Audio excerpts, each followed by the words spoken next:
pertengkaran ataupun masalah-masalah termasuk masalah rumah tangga. Saudara mengetahui bahwa diperkirakan 2 dari 5 suami yang tidak setia kepada istrinya, ya. Saya tidak tahu berapa suami yang ada di sini, ya. Jadi kalau 1, 2, 3, 4, 5, 2 itu tidak setia. Ya, kalau misalnya ada 10, ada 4 yang tidak setia. Tapi itu adalah secara umum. Kalau di Kota Malang saya rasa serba setia, ya.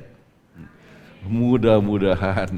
Nah, saudara-saudara sekalian, ya, ternyata banyak sekali masalah yang terjadi rumah tangga di masyarakat di mana kita berada. Satu waktu saya berada di kota Toronto, ya, Kanada. Waktu itu saya masih mahasiswa. Kemudian di kota ini saya sedang mencari beasiswa di salah satu bangunan yang cukup tinggi di kota Toronto.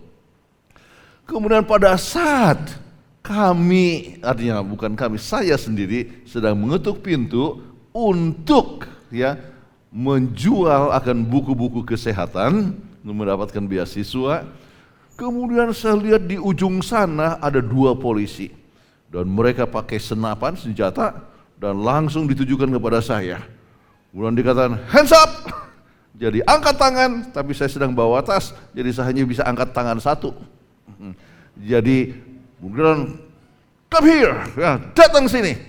Jadi saya datang pelan-pelan, tidak tahu saya punya salah apa ini. Tetapi saya dipanggil untuk datang, begitu tiba di depan polisi, langsung dia ambil saya punya tas, kemudian seorang buka tasnya, kemudian seorang yang lain ambil, coba periksa saya punya badan, tidak ada senjata apa-apa, ya.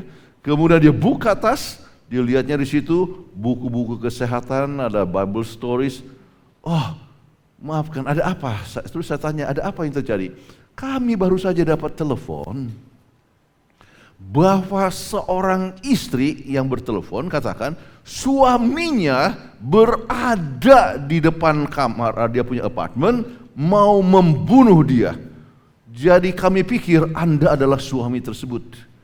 Saya bilang, maafkan, saya masih belum menikah, Pak. Dan saya di sini hanyalah untuk menawarkan akan buku kesehatan dan buku rumah tangga dan buku kerohanian. Saudara-saudara sekalian, demikianlah banyak sampai terjadi keluarga-keluarga yang bertengkar, artinya bukan hanya bertengkar tetapi sampai kepada perceraian dan sebagainya. Nah, dalam hal ini kita coba lihat kejahatan di Amerika, ya. Kebetulan kami tinggal di sana, sekitar 23.700 yang terbunuh setiap tahun, ya. Kemudian kita dapatkan sesuai dengan laporan FBI dari kenaikan kriminalitas yang terjadi di tempat tersebut. Setiap 25 detik ada satu tindakan kriminal. Setiap 25 menit ada satu pembunuhan. Pemerkosaan dilakukan setiap 7 menit. Pencurian satu mobil untuk setiap menit, ya. Setiap 59 detik ada satu perampokan, penculikan terjadi setiap 48 detik, setiap 9 detik ada satu pencurian di rumah, ya. Kemudian kita lihat bagaimana kita dapatkan satu dunia yang ternyata banyak kejahatan. Tetapi kita diingatkan bahwa barang siapa yang dalam Kristus adalah satu ciptaan yang baru, yang lama sudah lenyap dan yang baru telah timbul. Kita telah pelajari beberapa hari yang lalu bahwa Kristus adalah sumber kebahagiaan itu. Jadi kalau kita memiliki Kristus, maka kita akan mempunyai hidup yang berubah.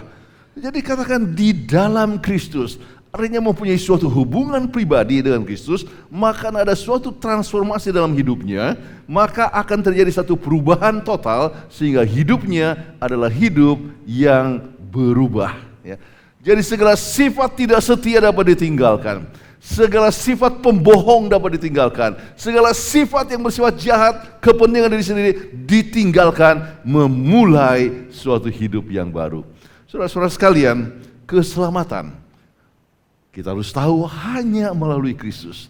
Tidak bisa kita menjadi baik dengan kuasa kita sendiri, hanya dengan kuasa daripada Tuhan. Nah, dalam hal ini kita ingat di dalam Yohanes 14 ayat 15. Bagaimana kalau kita baca sama-sama? Siapa yang mengasihi aku, ia akan menurut hukum-hukumku. Saudara-saudara sekalian, mengasihi akan juru selamat, mengasihi akan Yesus Kristus akan menyebabkan kita menurut akan hukum-hukum Tuhan. Jadi penurutan itu adalah suatu hasil daripada hubungan dengan Tuhan, yaitu kasih sayang kepada Tuhan. Jika seorang mencintai Yesus, ia akan secara otomatis menurut akan firman Tuhan. Nah, dalam hal ini, apa yang terjadi bila kita melanggar perintah Kristus? Kita dapatkan suatu ayat yang sangat penting yang kita bagus untuk baca, 1 Yohanes 2 ayat 3 dan 4. Bagaimana kalau kita baca bersama-sama? 2, 3. Inilah tandanya bahwa kita mengenal Tuhan, jika kita menuruti perintah-perintahnya. Barang siapa berkata aku mengenal Dia, tetapi tidak menuruti perintahnya, ia adalah seorang pendusta, dan di dalamnya tidak ada kebenaran. Saudara-saudara sekalian, apakah kita mengenal Tuhan? Kalau apakah kita mencintai Yesus? Ya, tandanya adalah apa? Menurut. Kalau kita tidak menurut, artinya kita adalah seorang pendusta. Nah, dalam hal ini kita harus ingat bahwa jangan sampai kita yang mengatakan mengenal Tuhan, tetapi ternyata kita tidak menurut akan perintah Tuhan. Jadi kalau berbicara tentang perintah Tuhan, maka kita teringat kepada apa? Hukum Tuhan, bukan? Nah, kita lihat di dalam buku Keluaran 20 ayat 3 sampai 17 berbicara tentang 10 hukum Tuhan. Kita ambil dia punya inti sarinya ya. Kita baca sebutkan itu inti sarinya. Baik, yang pertama, apa kita katakan? Jangan ada padamu Tuhan lain di hadapan hadiratku. Yang kedua, jangan membuat bagimu patung dan menyembahnya. Yang ketiga, kamu menyebut nama Tuhanmu dengan sembarangan. Yang keempat, ingatlah dan kuduskanlah hari Sabat. Yang kelima, hormatilah ayahmu dan ibumu. Yang keenam, jangan membunuh. Yang ketujuh, jangan berzina. Yang kedelapan, jangan mencuri. Yang kesembilan, jangan menjadi saksi dusta sesamamu. Yang kesepuluh, janganlah mengingini rumah, istri, hamba, lembu, keledai, apapun. Ya. Nah, kalau kita lihat kepada semua ini, ya, bukankah dunia akan aman kalau semua turut hukum Tuhan? Jadi berbicara tentang harapan damai di bumi. Dunia ini akan damai kalau semua menurut hukum Tuhan. Namun banyak orang yang coba mematahkan hukum Tuhan, yang tidak menurut akan hukum Tuhan. Sebab kalau semua menurut hukum Tuhan, saudara-saudara sekalian, dunia kita ini adalah penuh dengan damai. Tidak perlu penjara, tidak perlu polisi, tidak perlu militer. Kita dapatkan suasana yang penuh dengan damai. Namun sayang sekali banyak orang yang melanggar. Itulah sebabnya kita mau coba lihat bagaimana kita bisa untuk menurut. Sebab setiap manusia itu mempunyai kecenderungan untuk berdosa, yaitu kecenderungan untuk melanggar. Artinya setiap orang ingin sebetulnya untuk menjadi baik, ya, tetapi sangat mudah untuk katakan, oh aku tidak akan membunuh lagi, aku tidak akan mencuri lagi, tapi untuk mengatakan aku tidak akan berdusta lagi. Wah, susah sekali oleh sebab banyak orang yang merasa kalau berdosa itu sebetulnya tidak apa-apa. Ya. Jadi keadaan kita atau keadaan kerohanian kita yang menyebabkan sampai sekali-sekali kita berdusta. Tetapi bukankah berdusta dengan membunuh itu termasuk di dalam hukum Tuhan? Ada seorang yang bernama Walter Knight menceritakan tentang seorang anak yang disuruh untuk duduk, ya. Kemudian anak itu tetap berdiri. Ibunya katakan duduk, dia tetap berdiri. Duduk, ya. Dia tetap berdiri. Akhirnya dipaksakan sama ibunya, duduk kamu, diangkat, duduk. Dan apa dia katakan, ya? Mungkin saya kelihatan duduk dari luar, tapi dari hati saya mau tetap berdiri.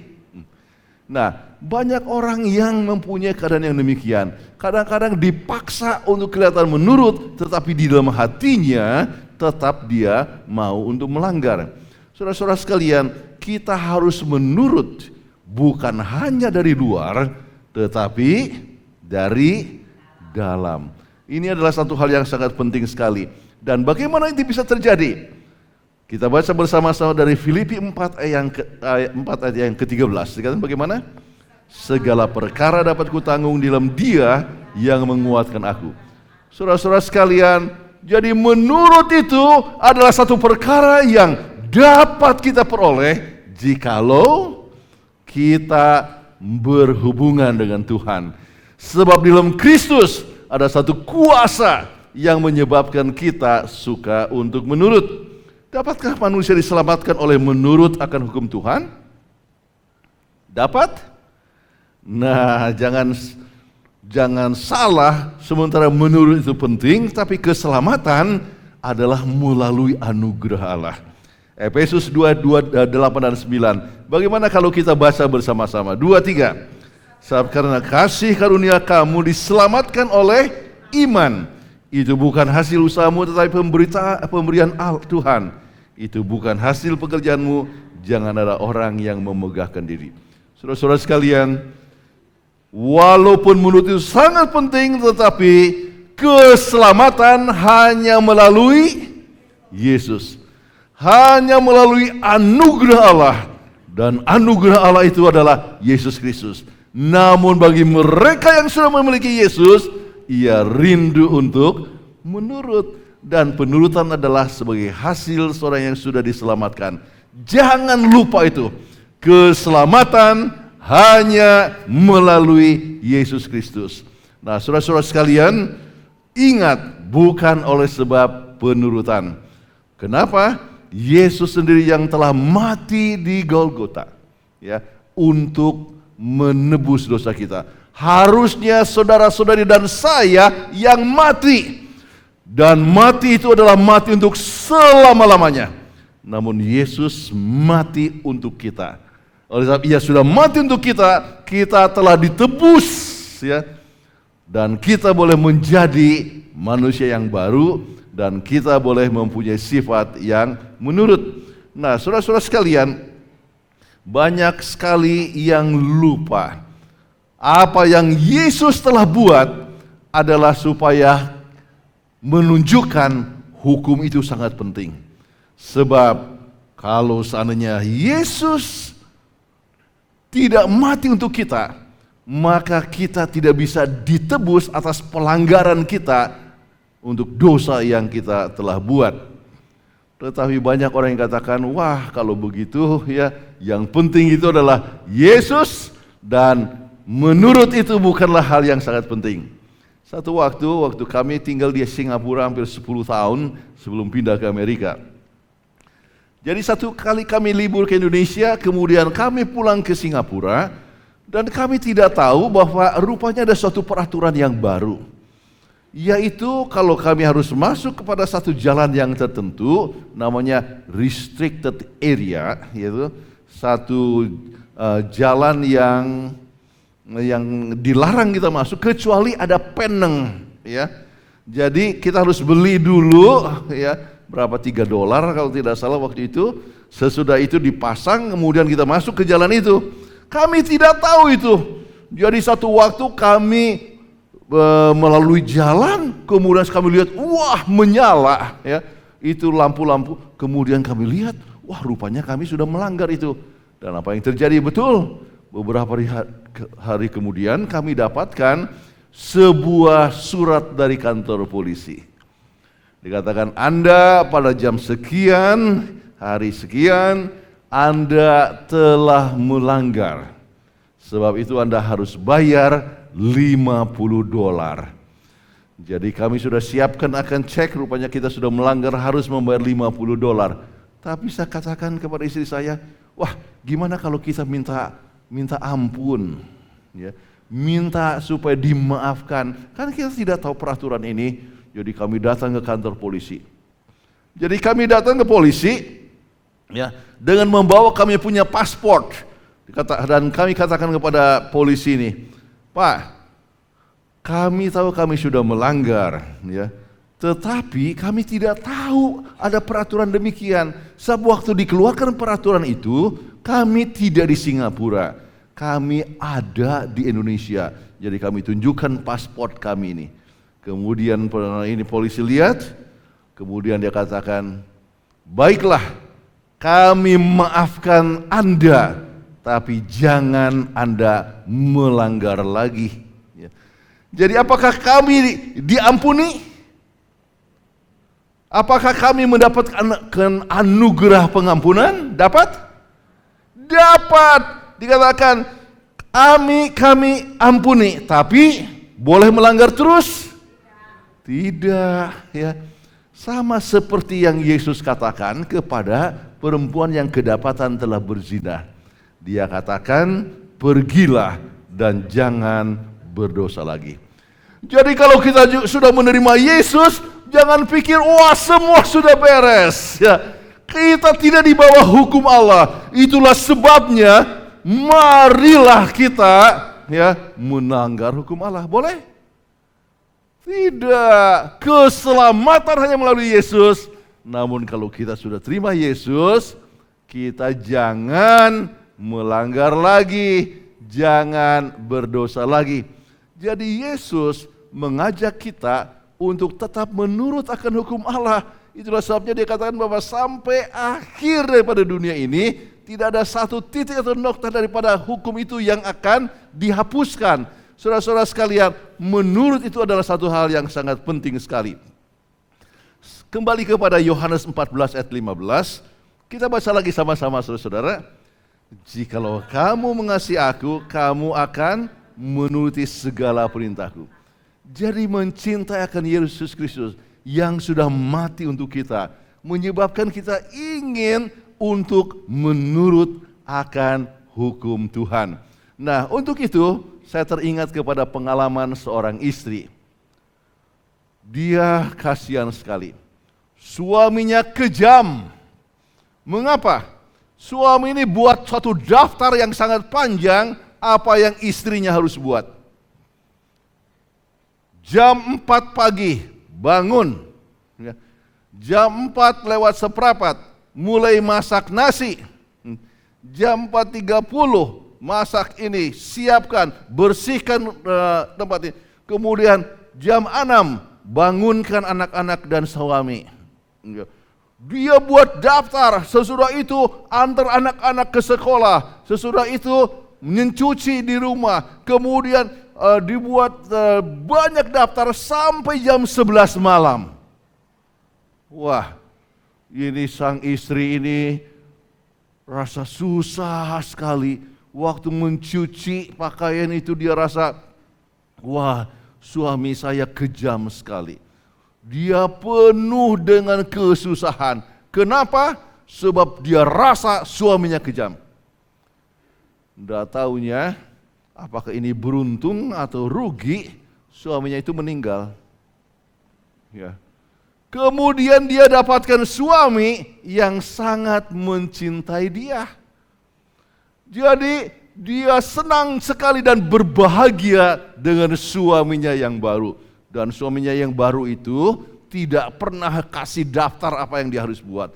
Tetapi dia senang sekali untuk melayani anak-anak, melayani akan keluarga. Satu waktu dia dapatkan ya, daftar yang pernah dibuat oleh suaminya yang pertama di lemari.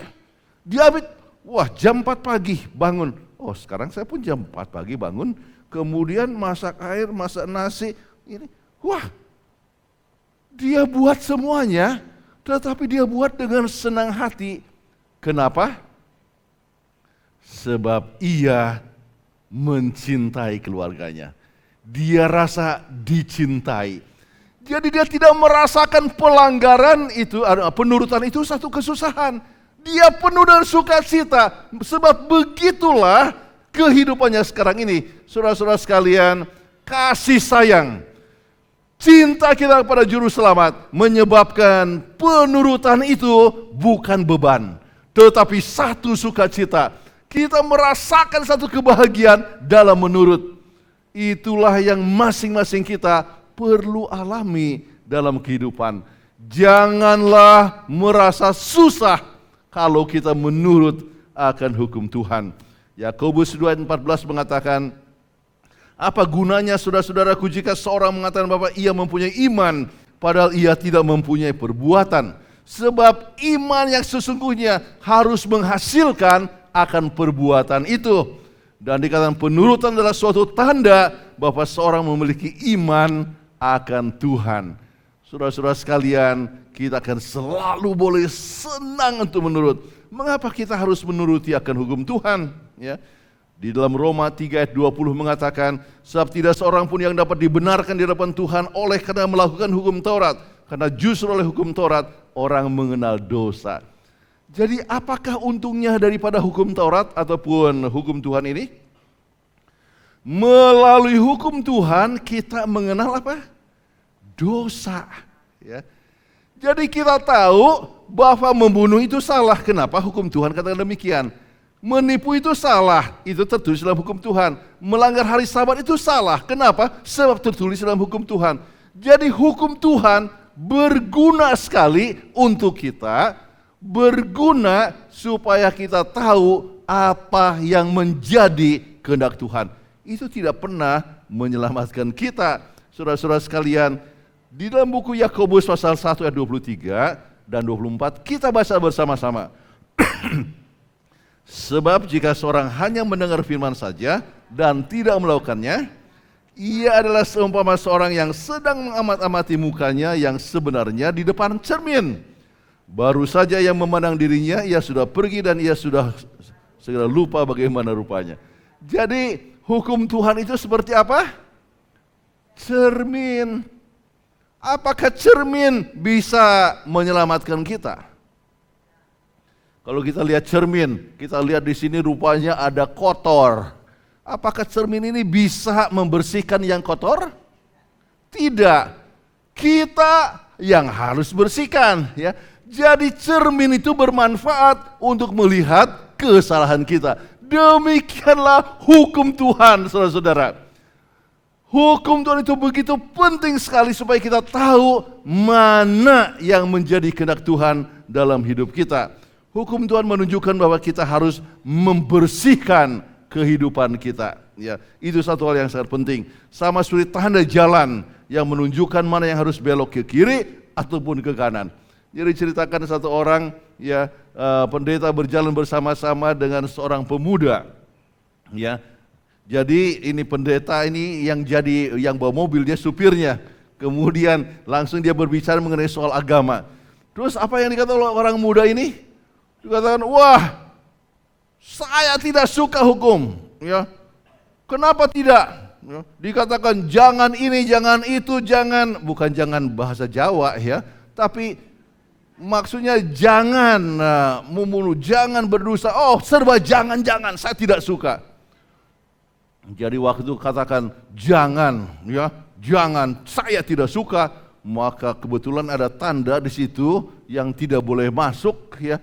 Kemudian langsung ini pendeta bawa dia masuk ke tempat yang dilarang. Langsung, oh tidak boleh itu, tidak boleh. Nah, apa artinya itu? Oh ya, saya mengerti. Ya, memang kita tidak boleh untuk melanggar. Saudara-saudara sekalian, pelanggaran itu berguna, artinya menurut hukum Tuhan itu berguna supaya kita bisa lebih aman hidup di dunia ini. Coba bayangkan kalau semua boleh mencuri, apa yang terjadi? Wah, kita harus hidup dalam ketakutan. Jadi semua orang bisa ambil perempuan siapa saja jadi istrinya. Bisa gitu. Wah, masalah rumah tangga ya, terjadi berbagai macam pertengkaran. Kenapa? Sebab sudah melanggar hukum Tuhan. Hukum Tuhan jelas sekali, jangan berzina. Jadi itu adalah untuk melindungi, untuk keadaannya kebahagiaan dalam rumah tangga, kebahagiaan di masyarakat, supaya kita itu hidup dengan aman dan tentram. Saudara-saudara sekalian, hukum itu hanya 10, tetapi kalau kita semua turut hukumnya, maka itu sudah aman di dunia ini. Tetapi di dunia ini begitu jutaan hukum, tetapi dunia ini tetap tidak aman. Kalau hanya ikut 10 saja, maka itu sudah aman sekali. Saudara-saudara sekalian, sebagian telah mengadakan rasionalisasi dengan mengatakan bahwa penurutan hukum tidak penting sebab kita hidup dalam perjanjian baru. Saudara-saudara sekalian, waktu orang bertanya hukum manakah yang terbesar, ya, langsung Yesus katakan dalam Matius 22 ayat 36 sampai 40. Mungkin kita lihat. Kasihilah Tuhan Allahmu dengan segenap hatimu dan dengan segenap jiwamu dan dengan segenap akal budimu. Itulah hukum yang pertama, yang terutama dan yang pertama. Yang hukum yang kedua adalah sama dengan itu, yaitu kasihlah sama manusia seperti dirimu sendiri. Nah, apakah ini berarti kalau begitu hukum-hukum itu tidak perlu lagi? Yang penting adalah hukum kasih. Apakah betul begitu? Banyak orang yang pikir demikian. Lupa yang ditanyakan ini adalah hukum yang pertama, yang utama, yang mana. Jadi Yesus hanya mengutip kutipan di Perjanjian Lama. Misalnya adalah seperti Ulangan 6 ayat yang kelima. Kasihlah Tuhan Allahmu dengan segenap hatimu dan segenap jiwamu dan dengan segenap kekuatanmu. Jadi Yesus hanya kutip ini. Ini adalah hukum yang terutama dari semua hukum itu. Kemudian dikatakan Imamat 19 ayat 8, kasihlah sesama manusia seperti dirimu sendiri. Jadi dua hukum ini Yesus sebutkan dan itu hukum sudah ada di Perjanjian Lama. Jadi jangan katakan hukum Yesus itu adalah kasih, ya. Itu hukum yang baru. Yesus katakan ini, dia hanya mengutip dari Perjanjian Lama dan dikatakan disinilah yang merupakan satu dasar daripada hukum-hukum dan tulisan para nabi. Kenapa? Sebab kalau kita menurut atau kalau kita mengasihi Tuhan, apa yang akan terjadi? Kita tidak akan menyembahkan Allah yang lain. Kita tidak akan menyebut nama Allah dengan siang-siang. Kita tidak akan membuat patung dan menyembahnya. Kita tidak akan menyebut nama Allah dengan sembarangan. Dan kita akan ingat dan peliharakan hari Sabat. Kalau kita mengasihi sama manusia, maka kita akan hormat kepada bapak ibu kita. Kita tidak akan membunuh, kita tidak akan berzina, kita juga tidak akan mencuri, kita juga tidak akan menjadi saksi dusta, kita tidak menganiakan barang orang lain. Jadi itulah dasarnya adalah di dalam dua hukum tersebut. Tetapi jangan katakan, hukum yang lain sudah tidak perlu, yang penting adalah kasih. Yesus hanya berikan yang utama, sebab itu adalah intinya. Namun dijabarkan dalam 10 hukum. Jadi jangan sampai kita salah mengerti, saudara-saudara sekalian. Jadi apakah berarti hukum Allah tidak diperlukan? Sama sekali tidak. Ya, itu adalah satu hal yang sangat penting. Bila kita mencintai Tuhan, maka kita akan menurut 4 hukum yang pertama. Kalau kita mencintai sama manusia, kita akan menurut akan 6 hukum yang lain. Nah, kita harus ingat apa yang Yesus katakan tentang hukum-hukum itu. Dalam Matius 5 ayat 17 dan 18 kita baca bersama-sama 2, 3. Janganlah kamu menyangka bahwa aku datang untuk meniadakan hukum Taurat atau kitab para nabi. Aku datang bukan untuk meniadakan, melainkan untuk menggenapinya. Apa maksudnya menggenapi? Dikatakan, Yesus sudah genapi, jadi kita tidak perlu lagi menurut. Salah, yang maksudnya menggenapi, Yesus hidupkan. Dan Yesus hidupkan untuk menjadi teladan bagi kita. Saudara-saudara sekalian, jadi banyak orang katakan itu tidak bisa diturut. Kita lemah, Yesus genapi menunjukkan bahwa Yesus bisa menurut. Itulah sebabnya kita pun patut untuk menurut. Tetapi penurutan adalah akibat kasih sayang kita kepada Yesus Kristus. Saudara-saudara sekalian, apa yang akan terjadi pada akhir zaman? Waktu kita akan diadili, yang akan ditanyakan adalah dalam Matius 7 ayat 21. Kita sama-sama baca. Bukan setiap orang yang berseru kepadaku Tuhan, Tuhan akan masuk dalam kerajaan surga, melainkan dia yang melakukan kehendak Bapakku yang di surga. Saudara-saudara sekalian, melakukan kehendak Bapa yang di surga. Dan itulah yang tertulis di dalam 10 hukum. 10 hukum berbicara tentang kehendak Bapa yang di surga. Keselamatan hanya melalui Yesus. Bagi mereka yang menurut Yesus ataupun yang mencintai Yesus, dia akan menurut akan hukum-hukum Tuhan. Dan Billy Graham berbicara tentang 10 hukum dan dia katakan, kata-kata Billy Graham dikatakan, jikalau kita melihat secara jelas, if you look them closely, you will see the first few commandments, ya.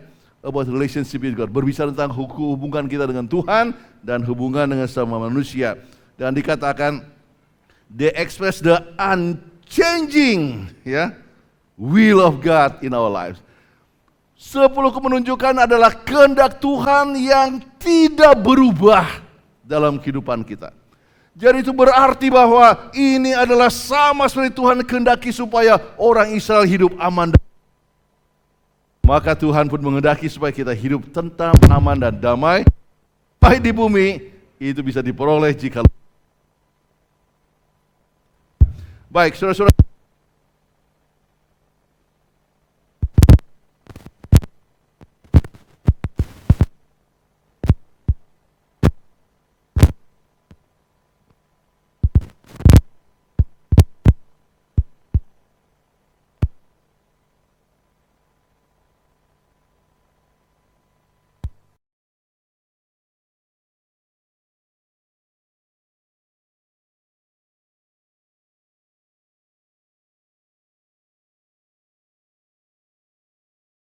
Sekalian, rupanya banyak terlalu semangat ngomong jadi terlepas ininya.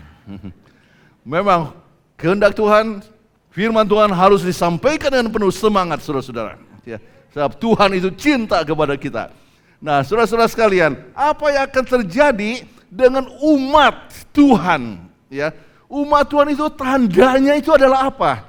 Di dalam Wahyu 12 ayat 17 dikatakan, maka marahlah naga itu kepada perempuan itu lalu pergi memerangi keturunannya yang lain yang menuruti apa? Hukum-hukum Allah dan memiliki kesaksian Yesus.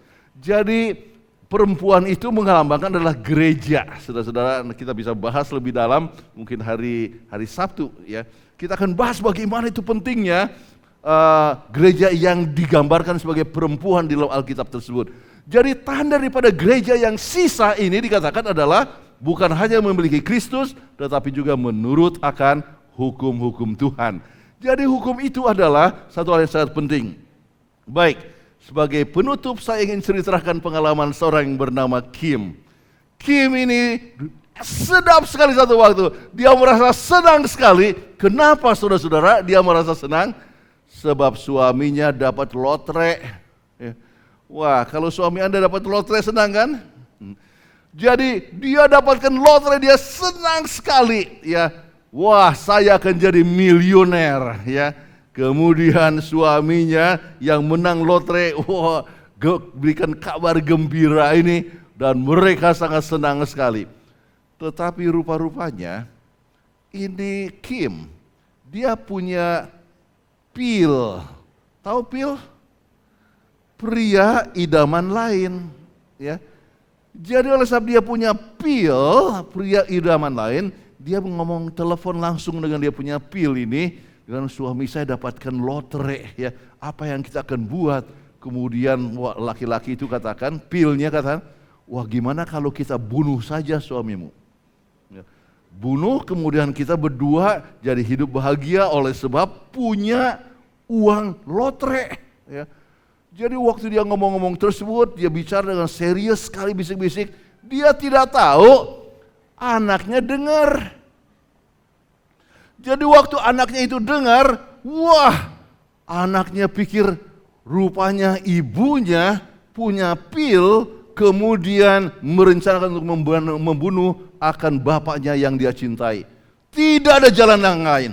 Maka anaknya harus kasih tahu sama bapaknya. Jadi waktu bapak ini dengar ini, dia sangat sesalkan, terpaksa dia harus laporkan ini kepada polisi, ya. Maka terpaksa istrinya harus ditaruh di penjara, ya. Kemudian waktu ia di penjara, maka suaminya tetap mencintai dia. Dan dia katakan, walaupun demikian tindakanmu, saya dapat memaafkan engkau. Kalau saja engkau meninggalkan kamu punya pil itu dan tetap setia kepada saya, maka saya bersedia untuk menebus engkau. Jadi waktu dengar itu, maka sang suami betul-betul meyakinkan bahwa ia tetap mencintai akan istrinya, dan suaminya ya dan istrinya mulai menangis. dia menyesal akan apa yang dia buat.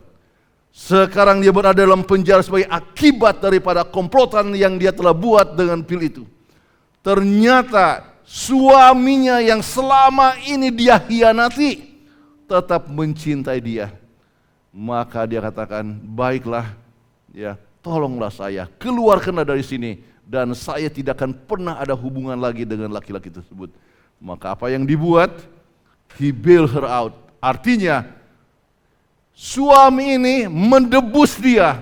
Jadi uang lotre yang tadinya itu akan bisa menyebabkan mereka hidup dengan senang, uang lotre digunakan untuk menebus akan istrinya.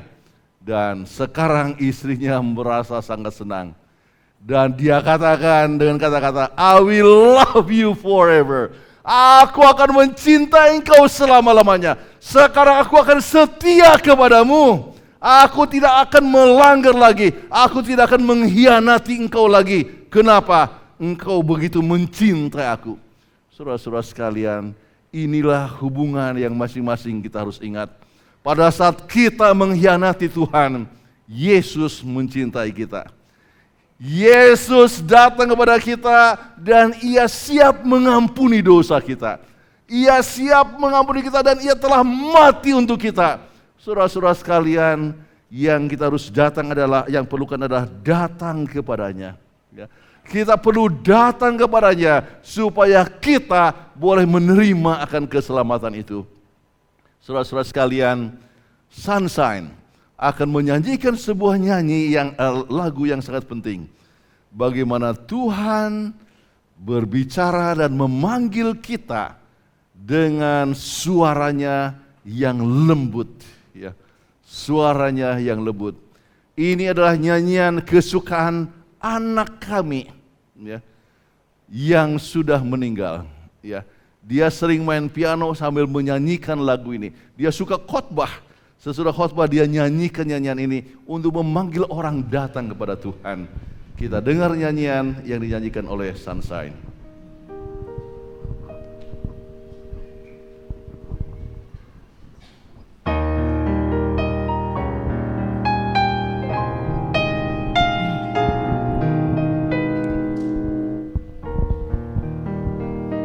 Yesus慈悲声音紧恳切呼召，呼召你也呼召我，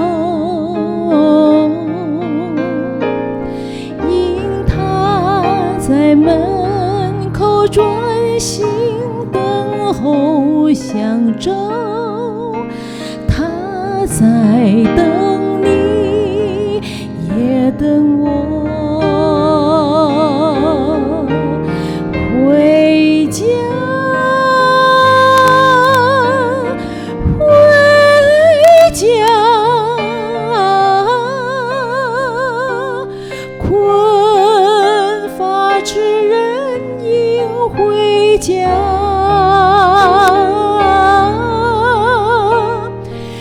耶稣慈悲声音紧恳切召我，召我众罪人回家。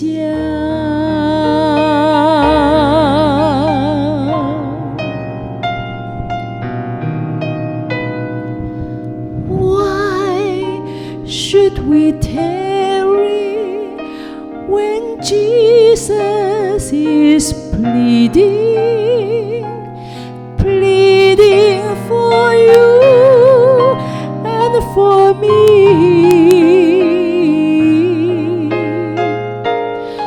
Why should we linger and heed not His mercies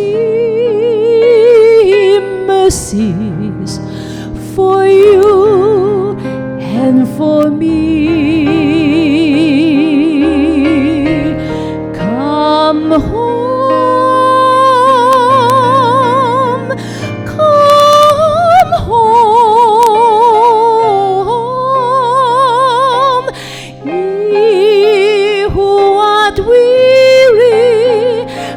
come home. Earnestly, tenderly, Jesus is calling. Calling, oh sinner, come home. Times are fleeting, the moments are passing, passing from you and from me. Shadows are gathering, the beds are coming, coming for you and for me. Oh, for the wonderful love He has promised, promised for you and for me.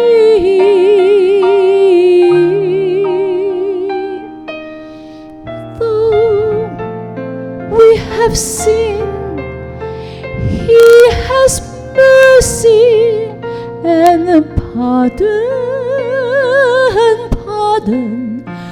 for you and for me.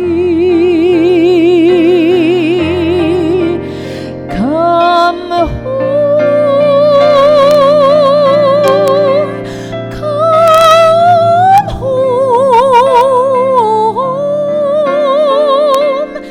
ye who are weary, come home.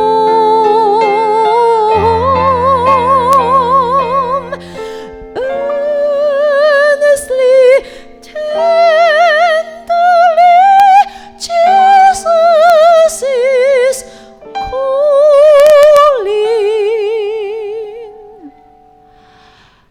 Calling, oh sinner, come home.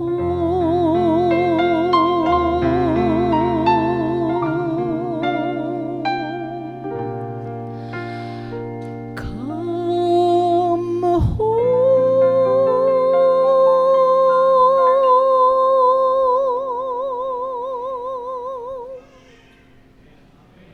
Amen.